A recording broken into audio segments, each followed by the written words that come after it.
Daniel Harper stared blankly at the cold metallic wall of his cell. The faint hum of the alien ship vibrated through the floor beneath him, a constant reminder that he was no longer on Earth, or anywhere familiar. He had been captured days, ago though it felt like weeks. His mind replayed the ambush over and over again. One moment he was flying reconnaissance near the edge of human-controlled space. The next, blinding beams of light engulfed his ship, and everything went dark. When he woke up, he found himself here, in this cramped, dimly lit prison aboard what the Krylos called the Zarathian Blade. The Krylos were unlike anything Daniel had ever seen. Their insectoid bodies shimmered with an iridescent exoskeleton, and their elongated limbs moved with unsettling precision. They communicated in clicks and chirps, a language impossible for humans to replicate or understand without translation devices. But Daniel didn't need to speak their tongue to know they meant harm. The way they looked at him, with those large, multifaceted eyes, made his skin crawl. The door to his cell slid open with a hiss, startling him out of his thoughts. 2 Krylos guards entered, their sharp mandibles clicking as they gestured toward him. Daniel stood slowly, keeping his movements deliberate but non-threatening. Resistance would only make things worse. He'd learned that early on when another prisoner, a man named Ethan, had tried to fight back. Ethan hadn't lasted long after that. Daniel still remembered the sound of his screams echoing down the corridor. They led him to a different part of the ship, one he hadn't seen before. This section was brighter, filled with strange machines and tanks of liquid. Inside the tanks floated humanoid figures, humans. Some were unconscious, others writhing weakly against unseen restraints. Tubes snaked into their bodies, draining fluids or injecting unknown substances. Daniel's stomach churned. Whatever the Krylos were doing here, it wasn't good. A voice broke the silence. "You're new." Daniel turned to see a woman sitting on a low bench nearby. Her hair was matted, and her face bore bruises, but her eyes held a spark of defiance. She wore tattered clothes similar to his own, a rough gray fabric issued to prisoners. "I'm Rachel," she said softly, glancing around to ensure the guards weren't paying attention. "Rachel Monroe." "Daniel Harper," he replied, lowering his voice to match hers. "How long have you been here?" "Too long," Rachel admitted. "They raided my colony about 6 months ago. Took everyone. Most of us ended up here." She nodded toward the tanks. "Some don't last more than a few weeks. Others, well, let's just say they wish they hadn't." Daniel followed her gaze, feeling a pang of anger mixed with helplessness. "What are they doing to them?" Rachel hesitated as if weighing how much to tell him. Finally, she spoke. "Experiments, harvesting genetic material, trying to figure out what makes us tick. I've heard rumors. They want to use our biology to improve their own species, maybe even replace parts of themselves with ours." "That's insane," Daniel muttered. "It's not just insane," Rachel corrected. "It's systematic. These guys aren't random raiders. They're conquerors. And we're nothing more than resources to them." The conversation was cut short when a guard approached, clicking sharply. Rachel fell silent, bowing her head slightly as the alien gestured for Daniel to follow. He gave her a quick nod before leaving, committing her name to memory. If there was anyone who might understand what he was going through and possibly help him survive, it was her. Over the next several days, Daniel settled into a grim routine. Each morning, he was taken to a maintenance bay where he worked alongside other prisoners repairing equipment. It wasn't glamorous work, but it kept him alive. The Krylos valued efficiency above all else, and anyone deemed useful was spared, for now. Still, Daniel couldn't shake the feeling that his time was running out. During these shifts, he began noticing patterns. The guards rotated every 4 hours, always following the same routes. Certain areas of the ship seemed less monitored than others, particularly the lower decks where waste disposal systems were located. There were blind spots too, corners where cameras didn't quite reach.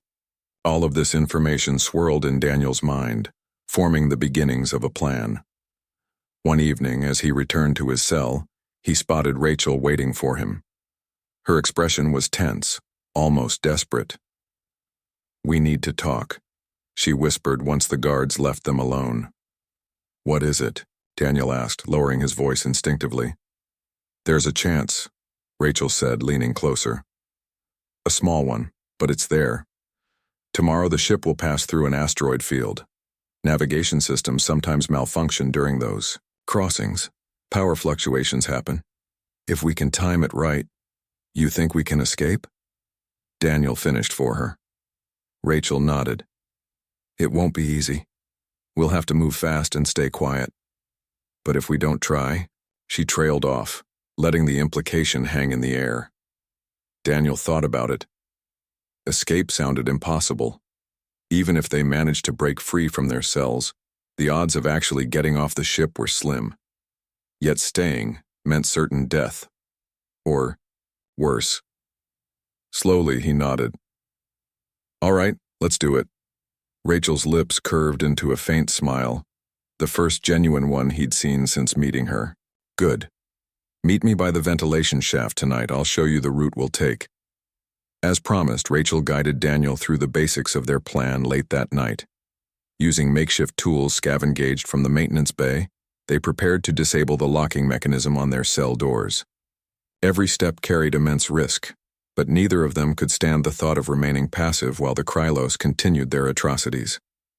When the asteroid field finally came into view the next day, both Daniel and Rachel felt a mix of fear and adrenaline. The ship shuddered slightly as it navigated the rocky debris, and sure enough, the lights flickered. That was their cue. Working quickly, they dismantled the lock and slipped out of their cells, hearts pounding as they stepped into the shadows. For the first time in what felt like forever, Daniel allowed himself a glimmer of hope. Freedom might still be within reach.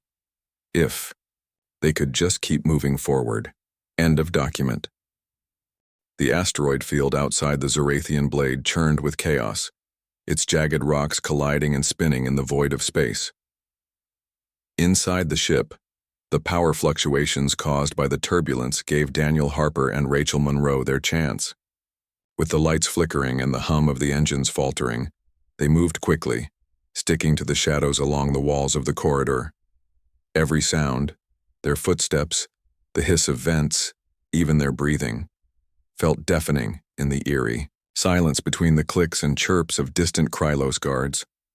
Rachel led the way, her movements cautious but steady.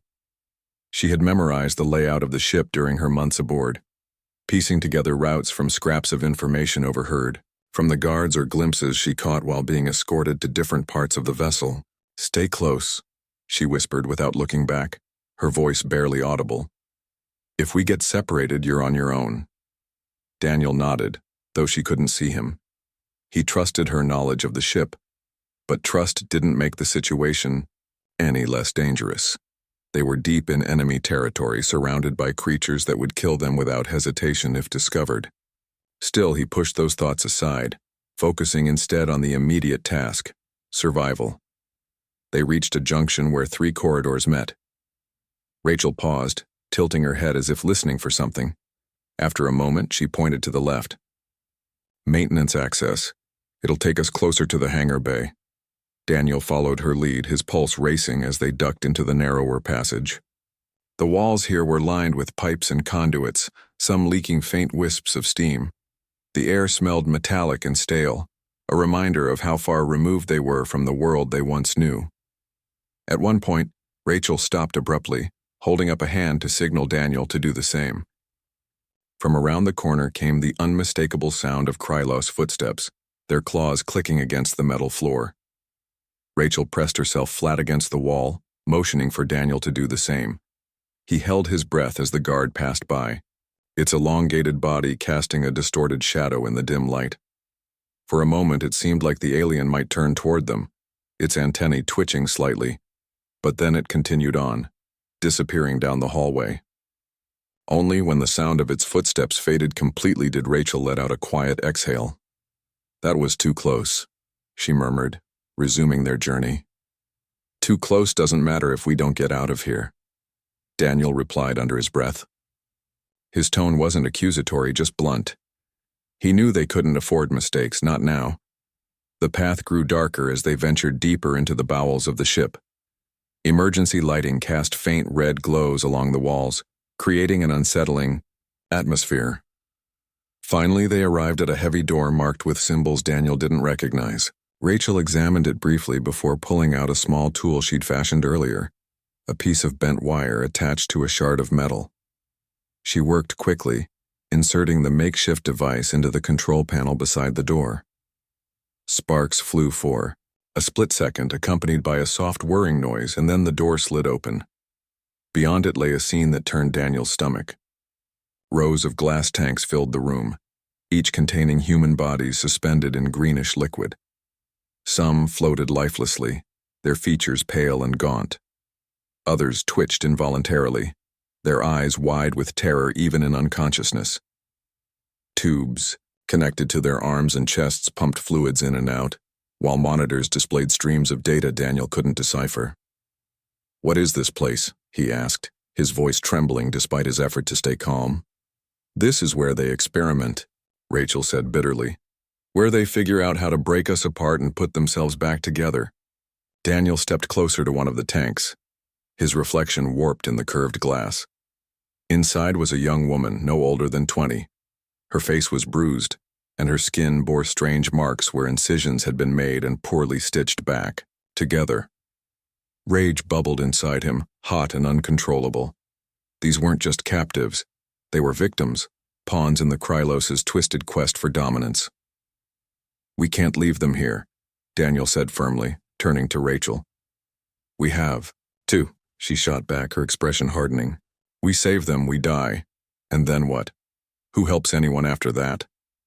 Her words stung, but Daniel knew she was right. As much as it hurt to admit, they couldn't help everyone. Not yet. They needed to survive first. Reluctantly, he tore his gaze away from the tanks and followed Rachel further into the chamber. On the far side of the room was another door, this one larger and reinforced. It led to the auxiliary hangar bay, according to Rachel. Getting through wasn't easy. The door required both manual override and bypassing a secondary security system. While Rachel worked on the controls, Daniel kept watch, scanning the area for any sign of movement. The longer they stayed, the more exposed they felt. Every creak of the ship's hull, every distant echo of alien voices set his nerves on edge. Finally, the door groaned open, revealing the hangar beyond. It was smaller than the main bay, housing only a handful of ships. Most were supply shuttles, but tucked in the corner was a sleek scout craft, fast, agile, and perfect for their needs. Daniel's heart leapt at the sight of it. Freedom was so close he could almost taste it. "Over there," he said, pointing to the scout craft. "Can you fly something like that?" Rachel shook her head. "Not really, but I've seen pilots use them. You?" "I'll manage," Daniel replied. Flying was second nature to him. He'd spent years piloting everything from civilian transports to military fighters. If anyone could get them out of here, it was him. They hurried toward the craft, keeping low to avoid detection. Just as they reached it, alarms blared throughout. The hangar. Red lights flashed overhead, bathing the room in an ominous glow. Somewhere, someone or something had noticed their escape attempt. "Go!" Rachel shouted, climbing into the cockpit behind Daniel. "I'll cover you." Daniel wasted no time starting the engine. The scout craft roared to life, its systems booting up faster than he expected.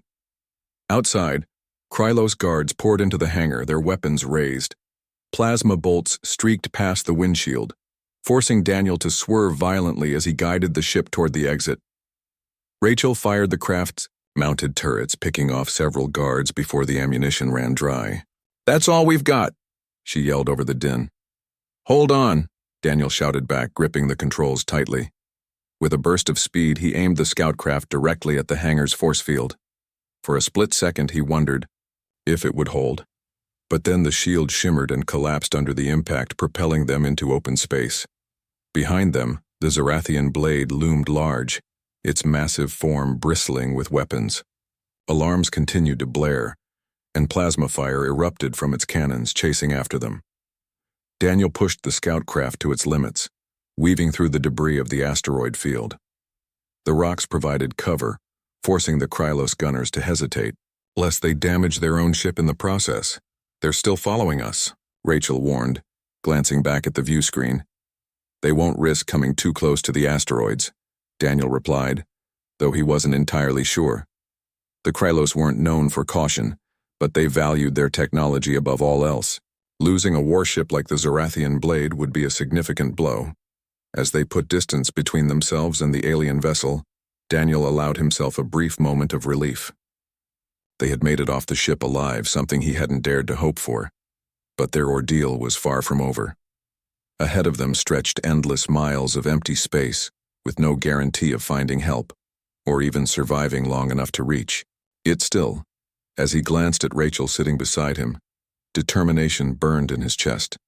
They had escaped not just for themselves, but for everyone trapped aboard that monstrous vessel. And if there was any chance of stopping the Krylos, Daniel knew he had to take it, even if it cost him everything. End of document.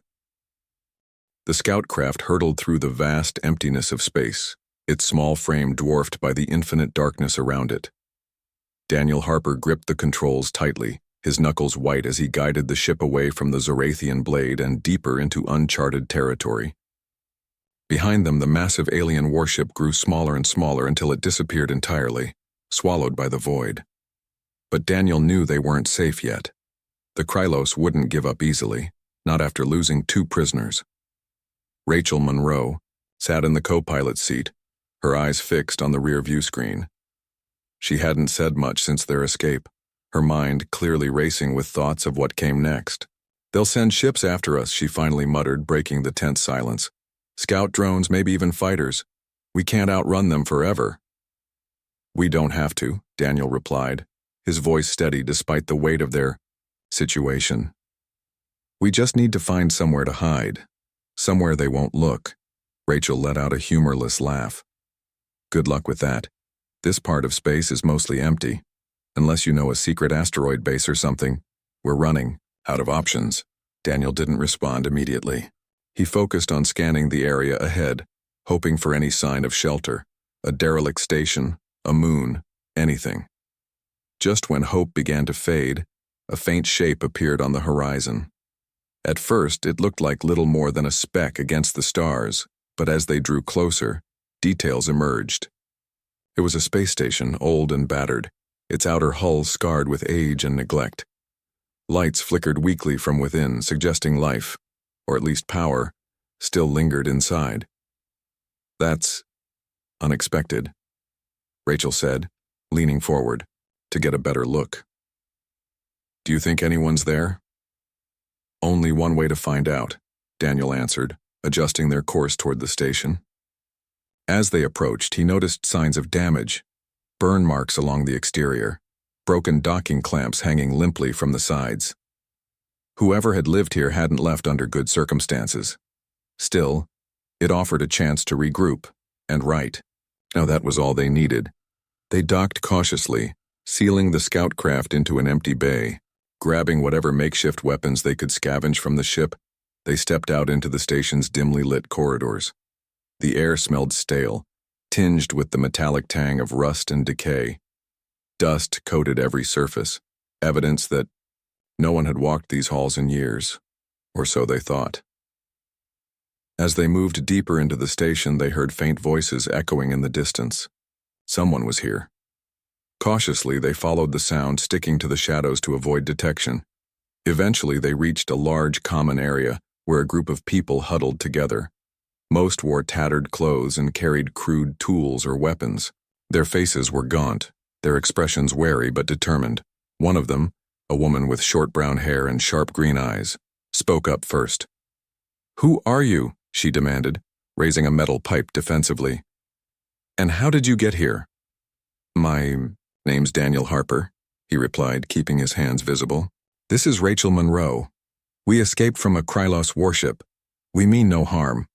The woman studied them for a moment before lowering her weapon slightly. "You're not scouts, then? Not working for them?" "No," Rachel interjected firmly. "They took everything from us, our homes, our families. If anything, we're your best allies against them."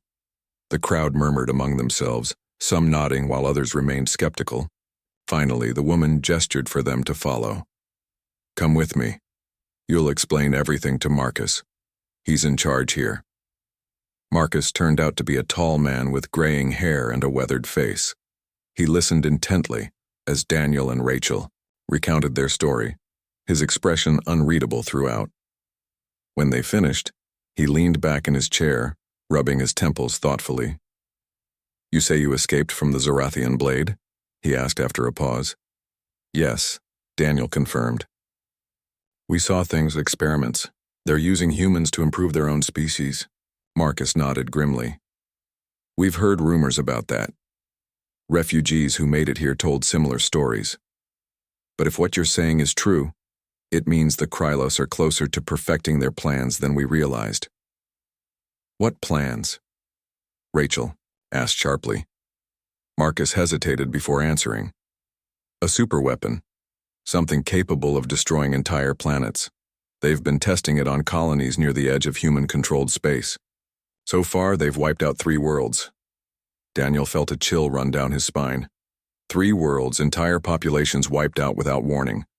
The scale of the Krylos' ambition was staggering, almost incomprehensible.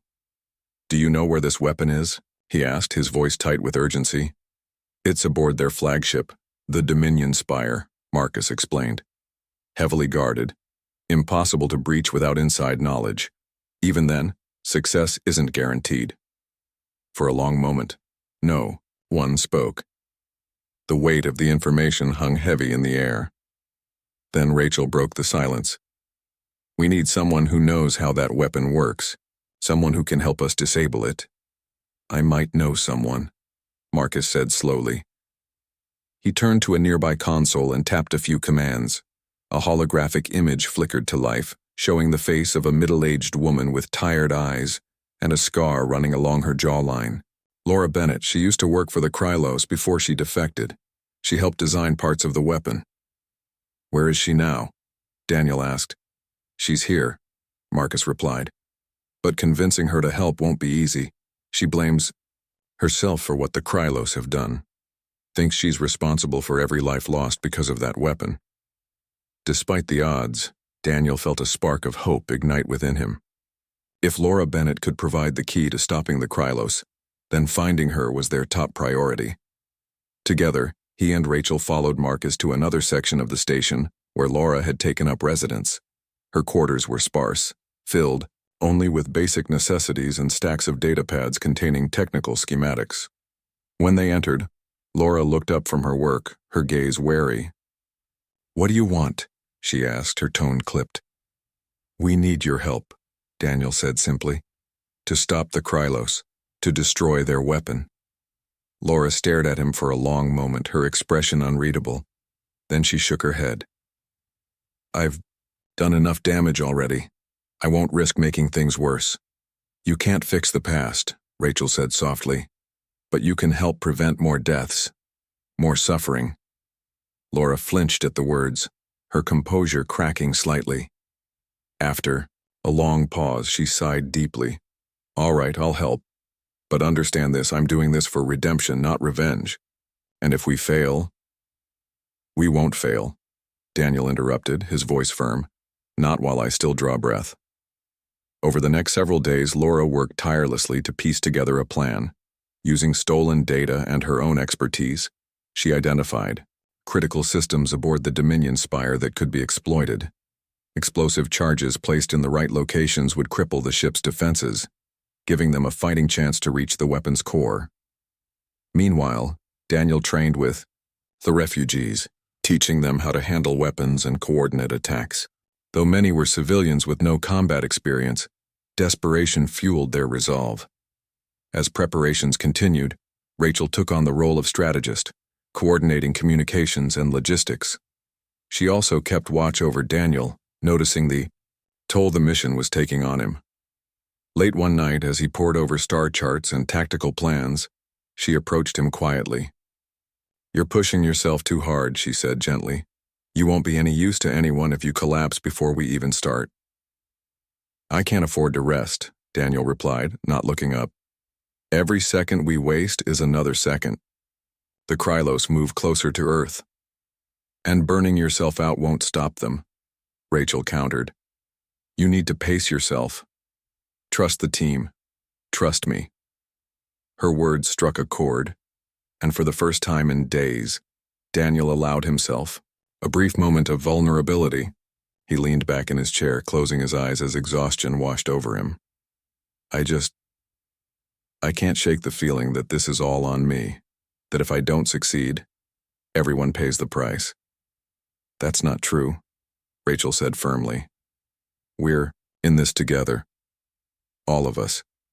You're not alone anymore. Her reassurance gave him strength, reminding him why he had chosen to fight in the first place. With renewed determination, he returned to planning, knowing that the battle ahead would test them all in ways they couldn't imagine. But failure wasn't an option, not when the fate of humanity hung in the balance. End of document. Daniel Harper stood at the edge of the docking bay, staring at the supply freighter that would carry him and Laura Bennett into the heart of danger. The ship was old and battered, its hull patched with mismatched metal plates, but it was their only way onto the Dominion Spire without raising suspicion. Every detail of their plan had been carefully rehearsed, yet Daniel couldn't shake the feeling that something would go wrong. There were too many variables, too many chances for failure. Laura approached him, her face pale but determined. She carried a small bag filled with tools and disguised explosives, each one meticulously crafted to blend in with standard maintenance equipment. Ready? She asked, though her voice betrayed her nerves. As ready as I'll ever be, Daniel replied, forcing a tight smile. He glanced back at Rachel Monroe, who stood nearby with Marcus and a group of refugees. They had spent the last few days preparing for this moment, gathering supplies, forging documents, and coordinating communications. Now all they could do was wait and hope. Rachel stepped forward, handing Daniel a small device. This will let me track your position, she explained, and if anything goes sideways, I'll do what I can to help from here. Thanks, Daniel said, tucking the tracker into his pocket. He wanted to say more, to tell her how much her support meant, but words felt inadequate. Instead, he gave her a nod, silently promising to return alive. With a final round of goodbyes, Daniel and Laura boarded the freighter. The engines roared to life as they undocked from the station, heading toward the coordinates where the Krylos fleet was stationed. As they traveled, Laura went over their cover story one last time. Remember, we're just technicians transferring from another supply line. Keep your answers short and stick to the script. I got it, Daniel said, though his stomach churned with anxiety. Impersonating a Krylos worker wasn't easy, especially since their insectoid features made human disguises nearly impossible to perfect. Their uniforms were loose enough to hide their differences, but close inspection would reveal the truth instantly. When they arrived at the designated rendezvous point, a Krylos patrol ship intercepted them. 2 guards boarded the freighter, their sharp eyes scanning the interior. One of them clicked sharply, addressing Daniel in broken English. Purpose of visit? Supply transfer, Daniel replied, keeping his tone neutral. He handed over the forged credentials which Laura had painstakingly created using stolen data. The guard examined them closely, then turned to inspect the cargo hold. Satisfied, he nodded and signaled for them to follow. The Dominion Spire loomed ahead, a monstrous vessel bristling with weapons and glowing with energy. It dwarfed the other ships in the fleet, its size alone a testament to the Krylos' technological superiority. As they docked, Daniel felt a surge of unease. This was it, their chance to strike at the heart of the enemy. Once aboard, they were directed to a maintenance bay where other workers bustled about, performing routine checks and repairs. Daniel kept his head down, mimicking the movements of those around him. Laura did the same, her hands steady as she began planting explosive charges in key locations. Each charge was small, but powerful, designed to disable critical systems without drawing immediate attention. For hours, they worked under the watchful eyes of Krylos overseers. Any misstep could mean discovery, so they moved cautiously, blending in as best they could. Despite the tension, Daniel found himself slipping into a rhythm. His piloting skills earned him praise from one of the officers who assigned him to run flight simulations for new recruits. It was risky, posing as a pilot, but it also gave him access to restricted areas of the ship. Meanwhile, Laura focused on gathering intel about the weapon's activation sequence. Using her knowledge of Krylos technology, she hacked into a terminal in an isolated corner of the ship. Her fingers flew across the keyboard as lines of code scrolled past, revealing vital information about the superweapon's design. "Got it," she whispered triumphantly after several tense minutes. "I know how to disable it." But their progress came at a cost. Suspicion began to grow among the Krylos. One officer, a tall, imposing figure with gleaming black exoskeleton, started asking questions. Why were these two humans working overtime? Why did they linger near sensitive areas? Daniel noticed the scrutiny and adjusted his behavior accordingly, avoiding unnecessary risks. Still, the pressure mounted. One evening, as they returned to their quarters, the suspicious officer confronted them. "Explain your actions today," he demanded, his mandibles clicking aggressively. "We were following orders," Daniel replied calmly, meeting the alien's gaze. "Repairing damage from the asteroid field." The officer studied him for a long moment, his multifaceted eyes glinting dangerously.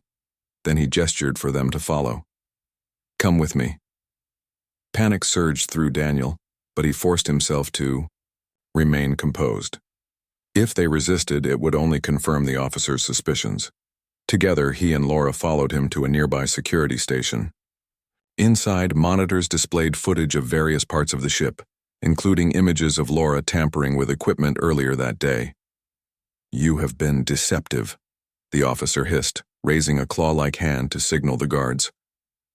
"Your deception ends now." Thinking quickly, Daniel lunged forward, grabbing a nearby wrench and swinging it with all his strength. The blow struck the officer squarely in the head, sending him stumbling backward. Before the guards could react, Laura activated one of the explosive charges remotely, causing a loud explosion elsewhere on the ship.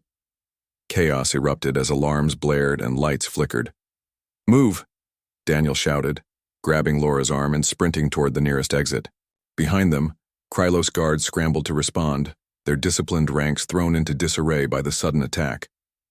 They reached a service corridor, ducking into the shadows as plasma bolts whizzed past. "We need to split up," Laura said urgently. "I'll trigger the rest of the charges. You get to the weapons core and shut it down." "No," Daniel argued. "We stick together." "There's no time to argue," Laura snapped, her voice rising. "If we both go, neither of us might make it. Trust me, I can handle this." Reluctantly, Daniel nodded. "Be careful." "You too," Laura replied before disappearing down a side passage. Daniel watched her go, his chest tightening with worry. Then he turned and ran in the opposite direction, heading deeper into the ship. Navigating the labyrinthine corridors became increasingly difficult as the Krylos regained control. Reinforcements poured in from every direction, sealing off exits and tightening their grip on the intruders.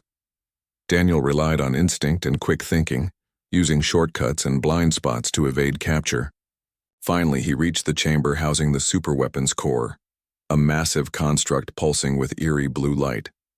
He accessed the control panel, his fingers flying across the interface as he inputted the commands Laura had provided. Warning. Messages flashed on the screen, urging him to abort the shutdown process.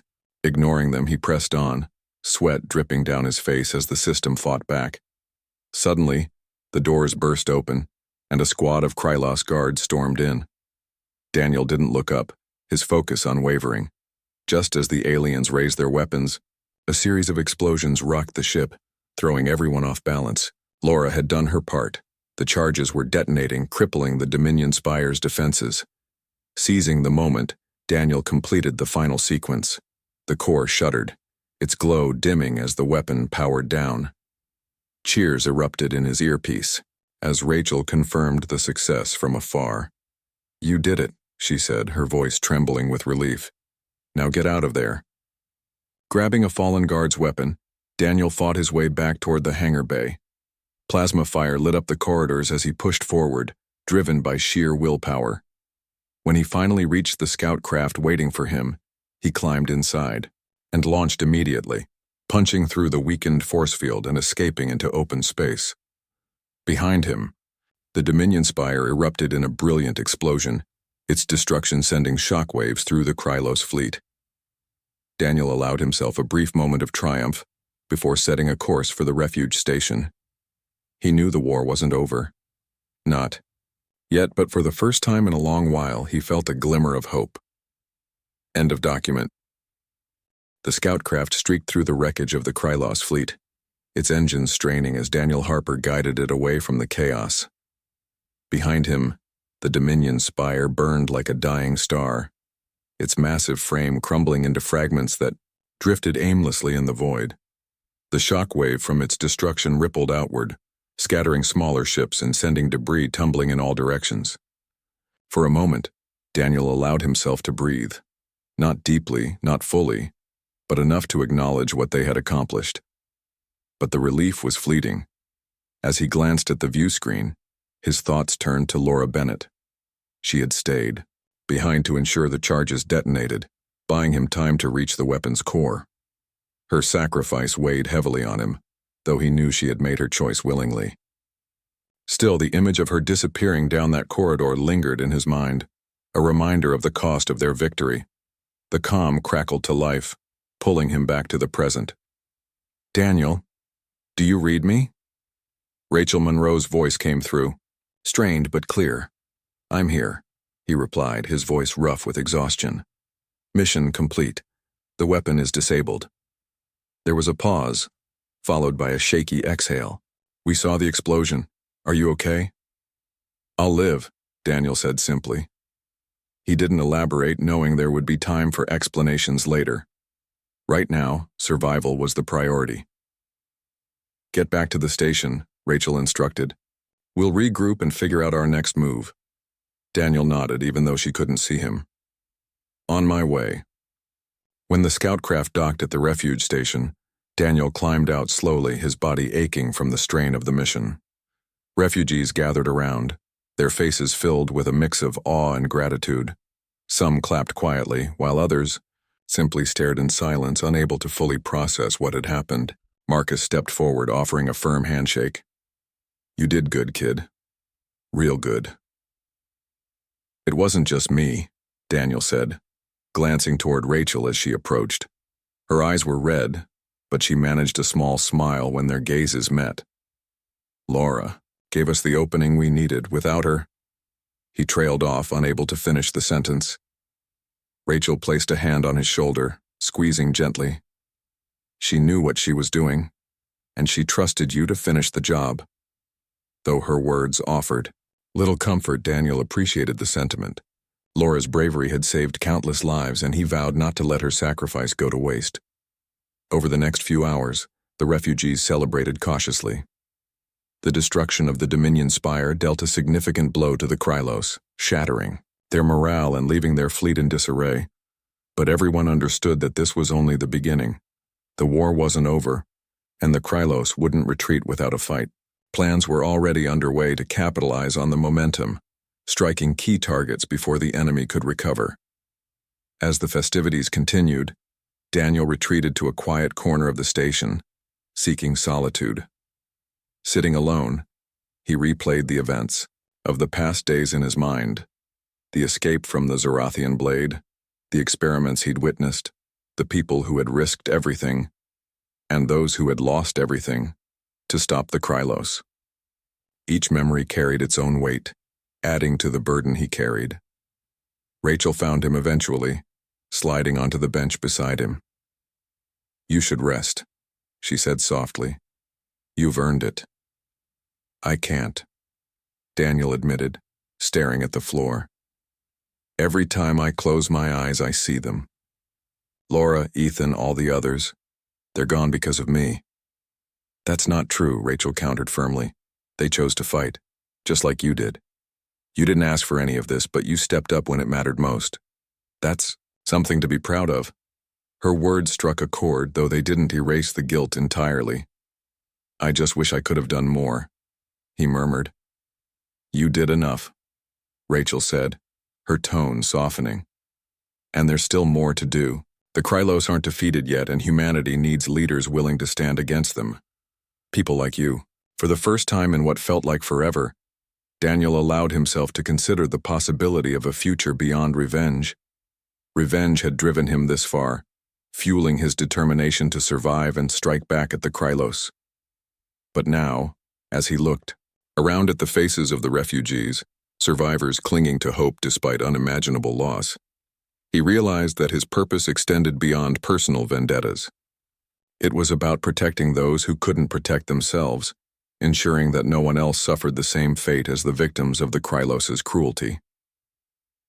The next morning, Daniel joined Marcus and a group of volunteers in the station's command center. Maps and schematics covered the walls, detailing potential targets within the Krylos's territory. Supplies were limited, but the refugees were resourceful, pooling their skills and knowledge to prepare for the battles ahead. Daniel took charge of coordinating flight operations, training pilots to handle the salvaged ships they planned to use in upcoming raids. Rachel worked alongside him, focusing on intelligence gathering and communications. Together they formed a cohesive team, united by a shared goal: to end the Krylos's reign of terror once and for all. Though the road ahead was uncertain, their resolve never wavered. Weeks passed, and the resistance grew stronger. Word spread of the daring attack on the Dominion Spire, inspiring others to join the fight. Colonies that had been isolated or abandoned began reaching out, offering support in whatever ways they could. Slowly but surely, humanity started to push back against the invaders. One evening, as the sun set over the distant horizon, a rare sight visible from the station's observation deck, Daniel stood beside Rachel, watching the colors bleed across the sky. "Do you think we can win?" she asked after a long silence. "We have to," Daniel replied, his voice steady. "If we don't, then everything we've fought for means nothing." Rachel nodded, leaning slightly against him. "Then we'll keep fighting, no matter what." And so they did. Against overwhelming odds, they continued to resist, striking blows against the Krylos whenever and wherever they could. Each victory, no matter how small, brought them closer to reclaiming their freedom. Daniel knew the journey would be long and fraught with challenges, but he also knew that giving up wasn't an option, not when so much was at stake. In the end, it wasn't just about revenge or survival. It was about hope, for a better future, for peace, for a world where humanity could thrive without fear. And as long as people like Daniel Harper refused to surrender, that hope would endure. End of document.